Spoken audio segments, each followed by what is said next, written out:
You ever notice how people pretend not to hear when heaven whispers? They call it coincidence, luck, timing. But deep down, you know that wasn't random.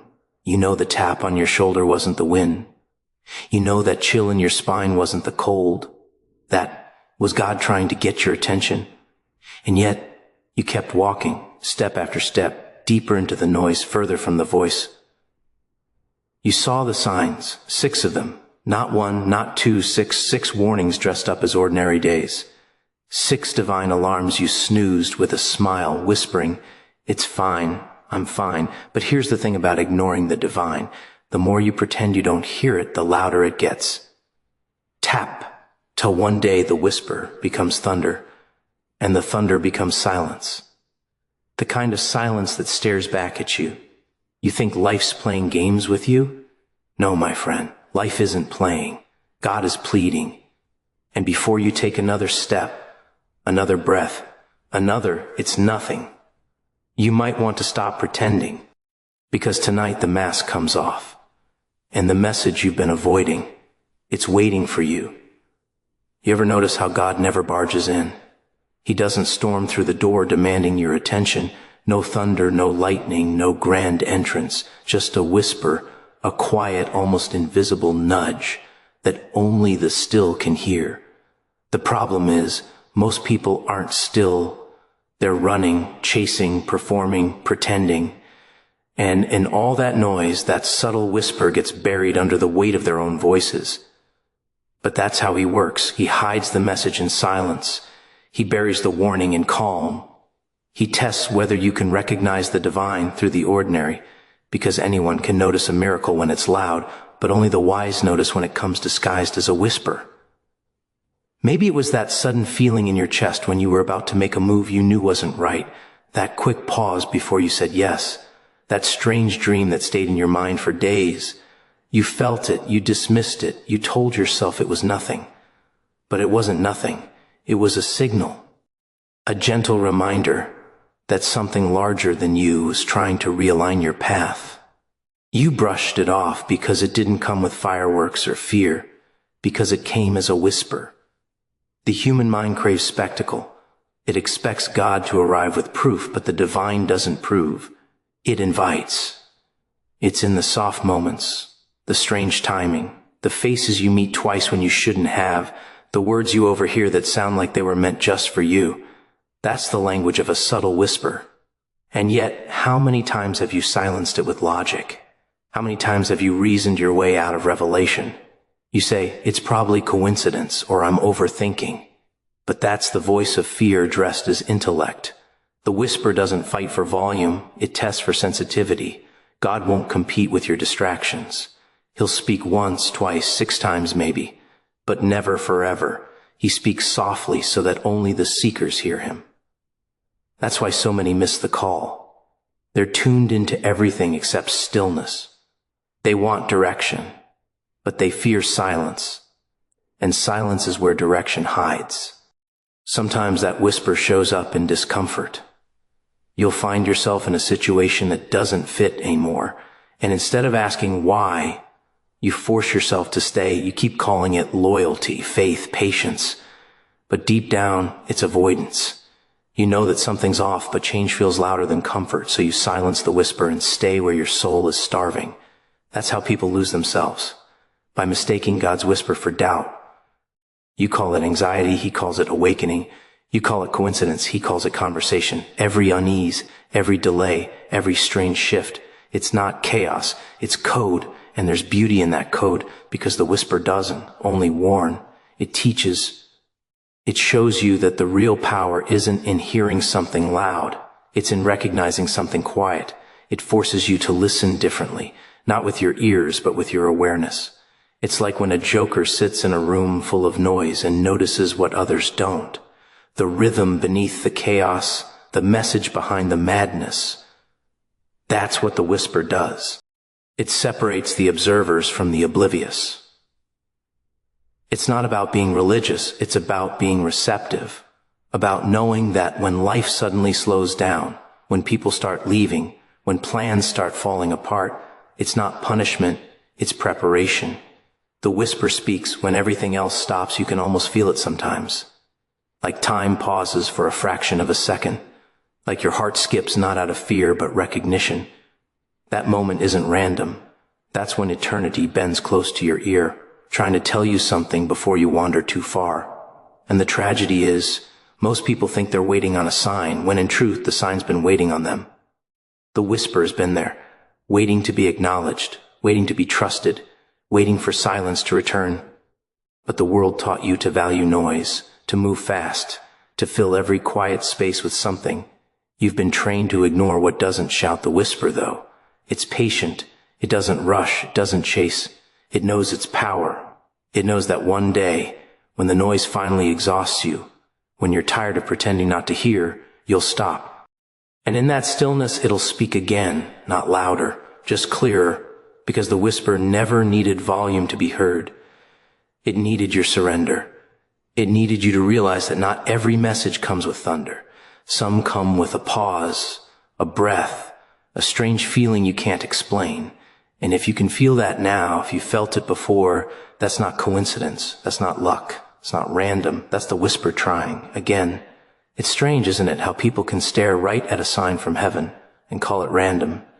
You tell yourself, oh, that just happened, as if the universe is rolling dice with your destiny. But deep down, something inside you knows better. Every delay, every disappointment, every door that slammed shut was never an accident. Those moments you thought were setbacks, they were signals. You called them coincidences because you weren't ready to admit that something greater was trying to reach you. God never wastes motion.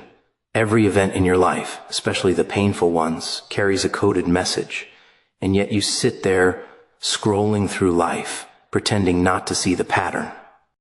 You see, ignoring signs isn't just about blindness. It's about comfort. Because if you admit those random moments meant something, then you'd have to act. You'd have to change. You'd have to confront the truth that maybe, just maybe, you've been walking the wrong way for too long. So you convince yourself that the warnings are coincidences. You wrap logic around your fear like armor, telling yourself everything's fine.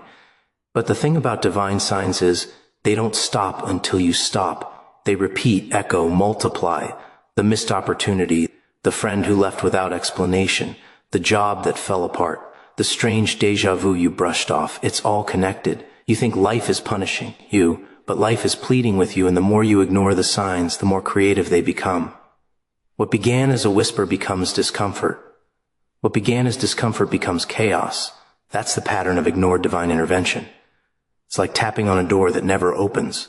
The knock gets louder each time, but you're too busy drowning in distractions to notice. You keep saying it's just bad luck, but the same kind of bad luck keeps finding you in different disguises. That's not random. That's a pattern. And patterns mean purpose. The universe doesn't repeat what's meaningless. It repeats what you refuse to learn. Some people call it karma. Others call it intuition. Some call it God's hand. But whatever you call it, the message is the same. Pay attention, because the signs aren't accidents, they're alignment. You were never meant to keep hitting the same walls, meeting the same kind of people, fighting the same kind of pain. Those repetitions are signals trying to reroute you. The problem is, you've grown addicted to noise. You crave drama, movement, chaos, anything but stillness. Stillness terrifies you because in stillness, truth speaks, and truth demands change. You'd rather believe you're unlucky than admit you've been warned. Think about those nights when something told you not to go, but you went anyway. That little voice that said, wait, but your ego said now. That sudden shift in the air, the uneasy silence before everything went wrong. You felt it, didn't you? That wasn't intuition alone, that was intervention. God doesn't block paths to punish you. He blocks them to protect you from yourself. You prayed for guidance, and He gave it to you through patterns, but instead of listening, you labeled it coincidence. You wanted miracles, but you missed the messages because they didn't come wrapped in glory. They came wrapped in discomfort. Ignoring signs is like tearing pages out of a story and pretending the plot still makes sense. You're walking through chapters you were never meant to enter because you refused to read the clues that said turn back. Every ignored sign is an unanswered prayer in disguise. You asked for direction, he gave you detours, but you didn't like where they led, so you called them obstacles. That's what humans do. They pray for light but close their eyes when it shines differently than expected. You mistake divine delay for denial. You think silence means absence. But silence is a sign too. It's the space between questions and understanding.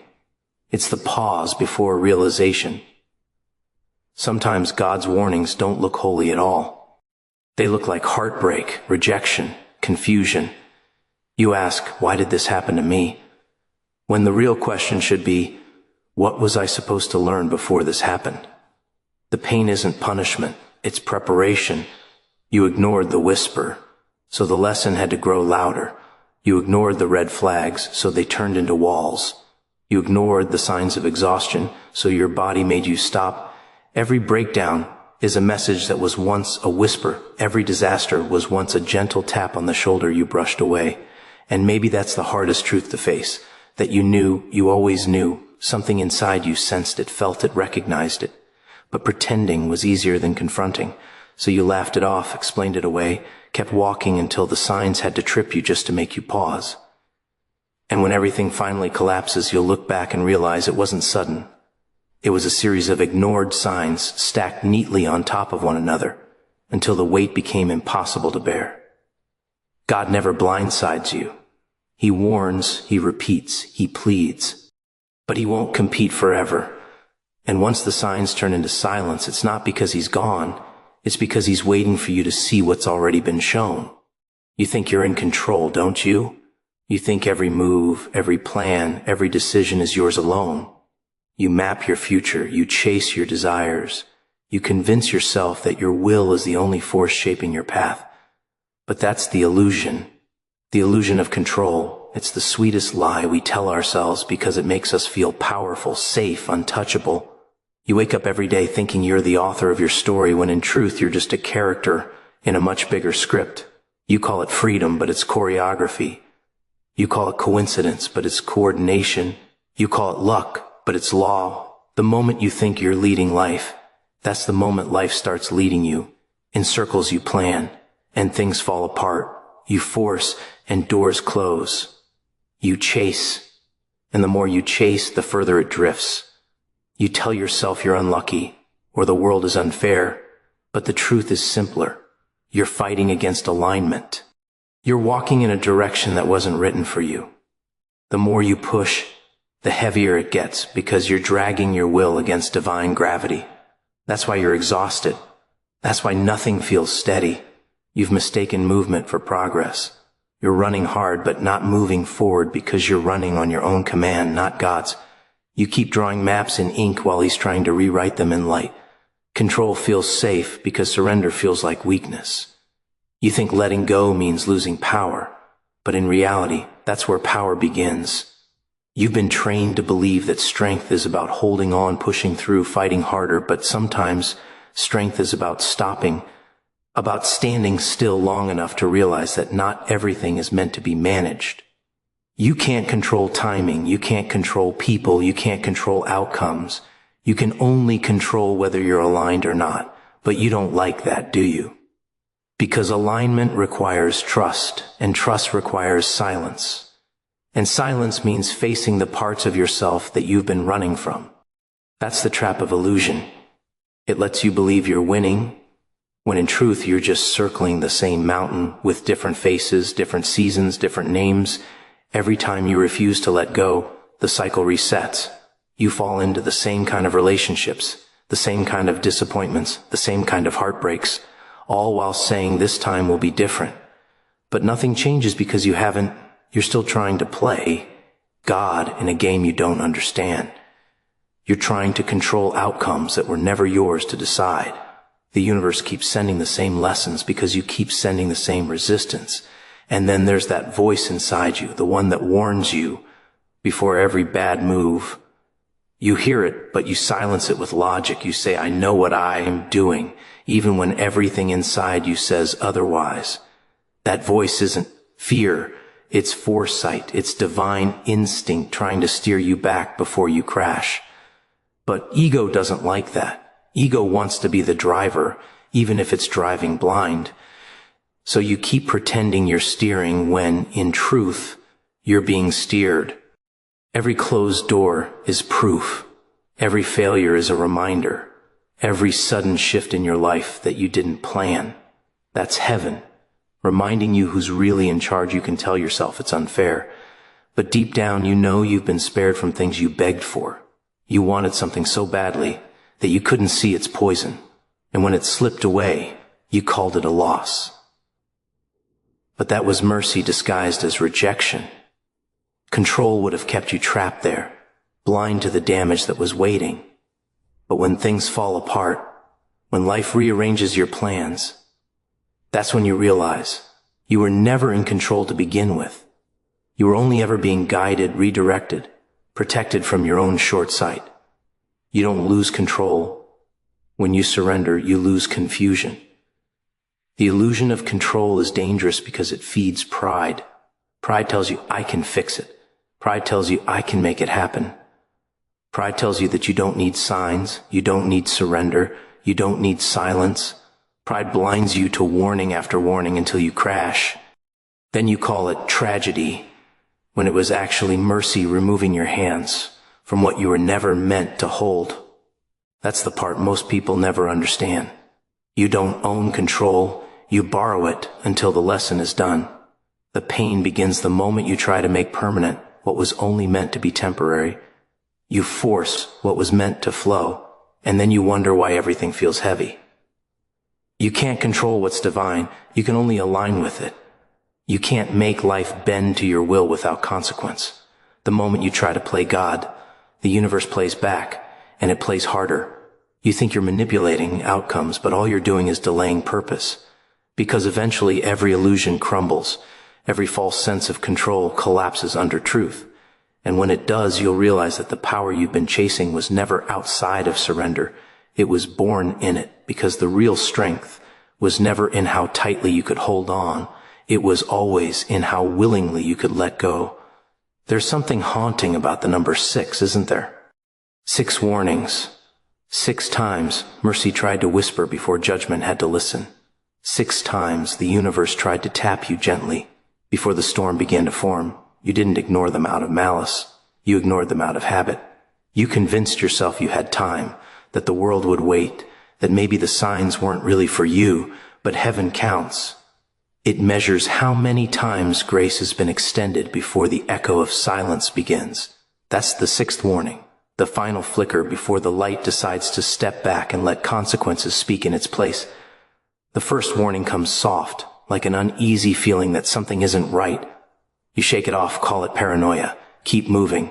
The second comes through circumstance, a delay, a detour, a door that just won't open no matter how hard you push. You take it as a challenge, not a clue. The third arrives through people, a conversation that stings, a friend who says something that sticks to your soul longer than it should. You argue with it, justify it, dismiss it. The fourth comes through repetition. You start to notice the same pattern, the same frustration, the same pain playing out in different settings, but you don't see the thread. The fifth comes through loss. You lose something you thought you needed, someone you thought was permanent, and you're too busy mourning to see the message behind the removal. And then comes the sixth. The sixth is different. It's not gentle anymore. It's not subtle. It's a mirror. It forces you to face everything you ignored. It doesn't whisper. It confronts. It doesn't ask. It demands. It's the moment when all your excuses lose their power, when every coincidence turns into clarity. That's when the game stops feeling like a coincidence and starts feeling like consequence. You start to see how every moment connected, how every ignored sign was mercy disguised as delay. And suddenly you understand. The warnings were never punishments. They were rescue attempts. But by the sixth, grace changes tone. It's not that God stops loving you. It's that love can't save those who refuse to listen. The sixth warning is where free will meets divine patience. It's when heaven says, if you won't stop, I'll step aside and let you see what your choices really cost. And that's the hardest kind of mercy, the kind that lets you fall so you can finally feel You think punishment is pain, but real punishment is silence. It's when the voice that used to warn you stops, not out of anger, but out of respect for your will. Because you've been told 6 times, shown 6 times, protected 6 times, and still chose to pretend you didn't see. You can feel it when you've reached that 6th warning. The energy around you shifts. Things that used to make sense start to collapse. The people you relied on suddenly fade. The places that felt safe start feeling strange. Even your own reflection starts to look unfamiliar. That's not chaos, it's correction. It's the moment the spiritual world rearranges itself because you refuse to realign willingly. And now, it's no longer asking, it's enforcing. The same way a teacher stops repeating a lesson once the test begins, God stops repeating warnings when the experience has to take over. You prayed for signs, but signs without response turn into storms. The 6th warning is heavy because it's sacred. It's the final checkpoint before consequences unfold. It's the universe saying this is your last chance to listen before things get louder. You might feel like everything's crumbling, but what's actually happening is that the foundation of denial is being torn apart. You're being forced to rebuild on truth, not illusion. That's why the 6th feels so painful. It's the breaking of everything false. It's not destruction, it's divine exposure. It's when everything hidden comes to light. Everything ignored becomes undeniable, and you realize, too late for comfort, but just in time for clarity, that mercy wasn't weakness. It was warning, and when you finally sit in that space, you see the pattern clearly. You see how every random moment was actually designed. You see how many times you were protected from what you prayed for. You see how many times grace tried to slow you down before pain had to, and it hits you. The 6th warning isn't just the end of mercy. It's the beginning of accountability. It's when heaven stops negotiating and starts revealing. You start understanding that ignoring divine signals doesn't erase them, it amplifies them. Every unanswered whisper becomes a louder echo in your reality until the lesson can no longer be postponed. It's not about fear, it's about awareness. Because the 6th warning isn't meant to destroy you, it's meant to wake you. But most people only awaken when the comfort collapses. They never listen until silence screams. They never change until loss demands it. And by the time they finally open their eyes, they realize the 6th warning wasn't sudden. It was patient. It waited through every ignored moment, every careless dismissal, every forced step in the wrong direction. It waited until pretending was no longer possible, until coincidence turned into confrontation, until grace had to give way to gravity. You call it chance, you call it timing, you call it just another day. But deep down, you know it's not that simple. Every time you brushed off the strange feeling, every time you laughed at your own intuition, every time you told yourself it's nothing, you paid a price. The cost of pretending isn't always immediate. It's slow, quiet, invisible at first. It starts as a small distance between you and peace. Then it grows. You start to lose connection with your own spirit. You start to doubt your instincts. You start to feel empty even when everything looks fine on the surface. That's the cost of pretending. Every lie you tell yourself drains a part of your truth. You convince yourself that you're being rational, that you're not overthinking, that it's just coincidence. But the truth is, you're hiding from accountability. You don't want to face what the signs are showing you, because facing it means you'll have to change, and change feels heavier than denial.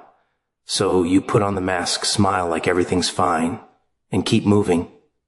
But the universe keeps receipts. Every time you ignore a message meant for you, life takes something in return. Maybe it's your clarity. Maybe it's your peace. Maybe it's a relationship that could have survived if you had just listened. Pretending is expensive, but you don't realize the cost until the balance runs dry. It's easy to fool the world, but it's impossible to fool your own soul. You can wear a smile, talk confidence, post strength, but when it's quiet, when no one's watching, you feel it, that ache that doesn't go away, that restlessness that sits in your chest, that voice that says, this isn't it. That's the truth trying to surface. But you keep drowning it with noise. You tell yourself it's fine, it's normal, it's life. But deep down, you know it's not. Every time you choose pretense over awareness, a part of you dims, you start losing sensitivity to the divine. You start mistaking numbness for peace. You start confusing silence with safety, but silence after warning isn't peace, it's distance. And the longer you pretend, the more reality begins to unravel around you. You start attracting the same lessons in different forms, the same kinds of people, the same kinds of disappointments, the same emotional weight you swore you left behind. That's the universe repeating, the class you failed to acknowledge. The cost of pretending isn't just emotional, it's spiritual. It disconnects you from the source of wisdom that was guiding you all along. You become your own obstacle. You build walls and then wonder why light can't get in. You start thinking God has gone quiet, when in truth, you've just stopped listening. Pretending gives temporary comfort but permanent confusion.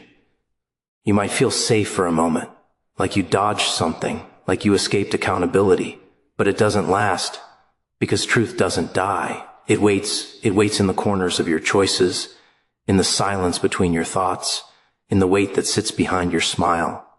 You can outrun almost anything in life, but you can't outrun what's meant for your growth.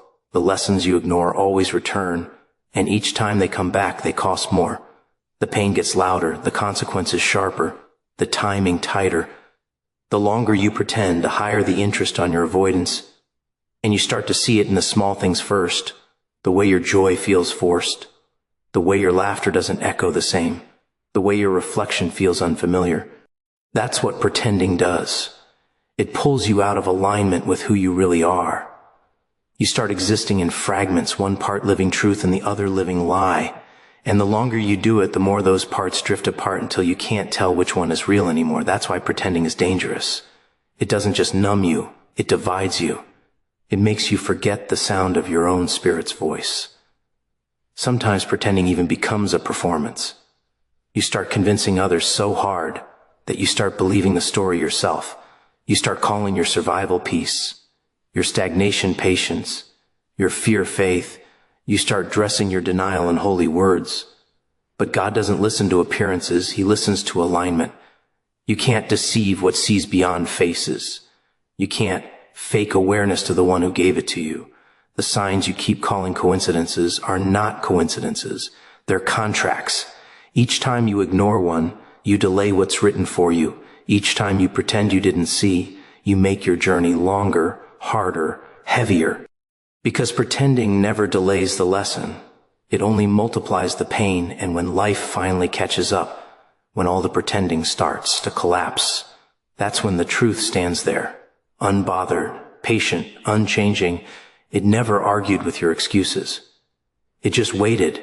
It watched you build illusions, watched you hold them up, watched you crumble under their weight. And when you finally fall silent enough to feel again, you realize the cost wasn't just emotional, it was sacred. You didn't just lose time, you lost touch with the very guidance that could have saved you. The cost of pretending isn't losing others. It's losing yourself one denial at a time, until the only thing left to face is the silence that never stopped calling your name. You feel it before you understand it. That strange weight in the air, that pressure in your chest, that sudden shift in the atmosphere when everything quiets down for no reason. It's not coincidence, it's not random, it's the final tap. The moment when life stops hinting and starts demanding your attention. You've ignored the whispers. You've brushed off the signs. You've convinced yourself that everything happening around you is just another phase. But the final tap doesn't come to suggest, it comes to interrupt.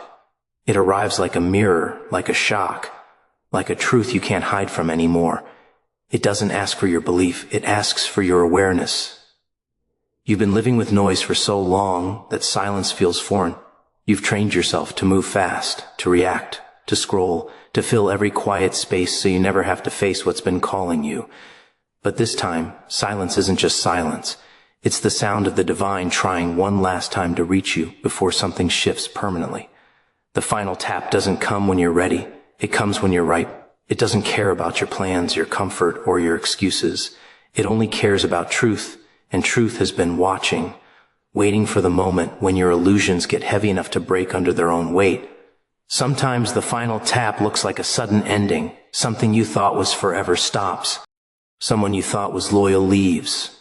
A path you thought was certain collapses. You panic, you question, you blame fate. But fate doesn't destroy. It reveals. The final tap removes what no longer belongs because you refuse to release it yourself.